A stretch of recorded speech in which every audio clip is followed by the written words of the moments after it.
Hi everyone, it's Evangeline here at eTrailer, and today we are looking at our Hollywood Racks RV Rider 2 bike rack here on our 2022 Jayco Greyhawk.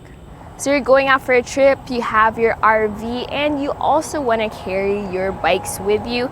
This might be a good option, especially if your bikes are extra heavy, possibly like electric bikes or your step-through bikes, and you want to make sure you have enough weight capacity to carry them behind your RV, which is actually rare because the further away from your vehicle you get, the more sway you experience, so you want to make sure you get the right bike rack for you. The biggest thing about this bike rack is that it has an 80-pound weight capacity. That is actually really rare for an RV bike rack. So let's take a look at some of its features that shows how it got that weight capacity as well as if it works for your bikes. Now this bike rack does tilt away. I won't show it here on our RV because you won't be making as much use of it. But if you have it on your vehicle with like a hatch or a tailgate that needs to come down, you can tilt it away by releasing this knob if you want to open your hatch or lower your tailgate while still having your bikes attached. So let's take a look at the way our bike is mounted to this bike rack. So this uses universal wheel hoops. So whether you have normal size tires like what we have here, or if you have fat bike tires, this can fit.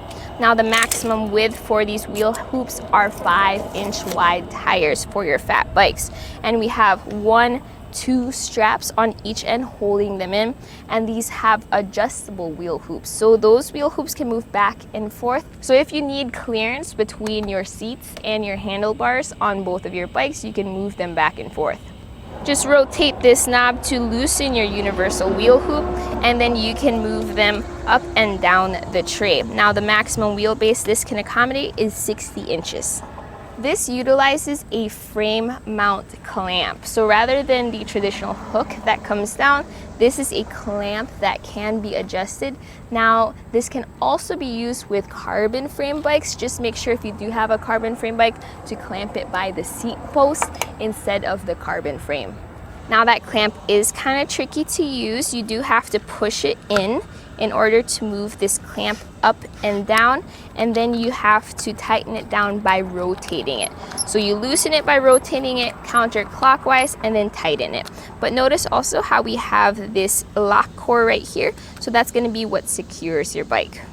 To take off your bike, you start by the wheel strap. So you press the lever and then you pull that ratcheting strap up.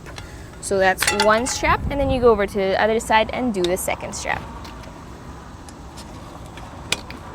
And now we release our bike by making sure our clamp is unlocked and then rotating it in order to loosen that clamp.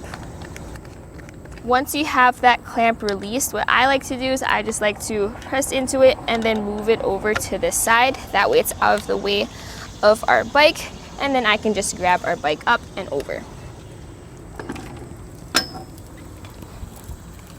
And with the bike out of the way, we can take a closer look here at the inside of our clamp. So this utilizes both the clamp and a hook and loop strap that gives extra support.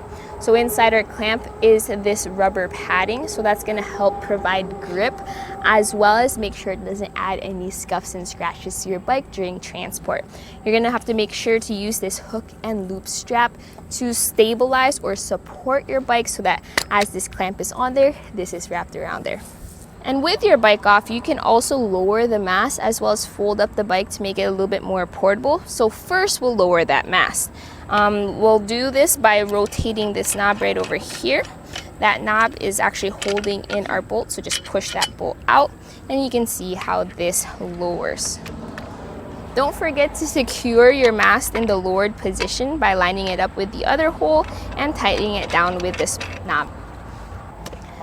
Now this is going to add a little bit of length to the back of your trailer. So we'll take a quick measurement. It doesn't matter as much as the length added to the back of your car since you already are driving around a long trailer, but this does add 27 inches from the back of your bumper to the end of this bike rack.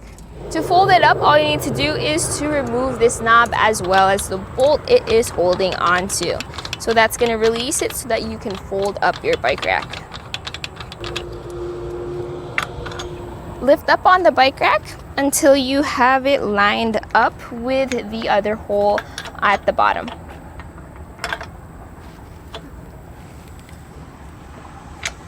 Secure it with this knob and make sure you get that tightly secured. That way you can minimize the rattle. Now we'll take some more measurements with it folded up. So from our rear bumper to the end of the bike rack, it's now gonna sit at about 12.5 inches away.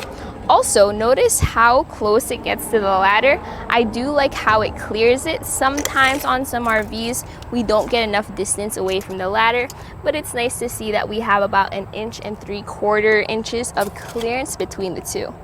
Now let's talk about how this fits into our hitch. So make sure you have the correct hitch on your trailers, whether you have your fifth wheel or your RV. Here with our Jayco Greyhawk, we have a 2-inch hitch receiver, so this fits right in there, and this has an anti-rattle bolt included. So the anti-rattle bolt cranks down. It also comes with a lock, but I do recommend picking up our etrailer partnership with Hollywood Racks lock kits. That comes with a cable lock and a lock for your bolt. That's gonna make sure you have everything locked down in case the clamps or the locks on the clamps aren't enough. But I use a 3/4 socket with a wrench just to make it easier to tighten that down. And with that anti-rattle bolt in place, you can see how, as I try to shake this, there really isn't anything moving, which is great because I want to reduce as much rattle on the road behind my RV as I can get. So my final thoughts about the Hollywood Racks RV Rider here on our RV is I do like how it has such an amazing weight capacity. Yes, it is a little bit trickier to use. There's a bit more clamps, a bit more levers involved compared to other bike racks, but that's just a compromise you're gonna have to get in order to get that great weight capacity as well as its RV capability. We have a bunch of different RV bike racks, but they're usually hanging style, so I do like to see how this fits on our Jayco. We have plenty of clearance with our ladder, and we have decent clearance between our handlebars and the back of our RV, which is great. So if you do have a heavy electric bike or a step-through bike, I think this is a really good option for you. And that was a look here at our Hollywood Racks RV Rider 2-bike platform rack on our 2022 Jayco Greyhawk. My name is Evangeline, and I hope you enjoyed the journey.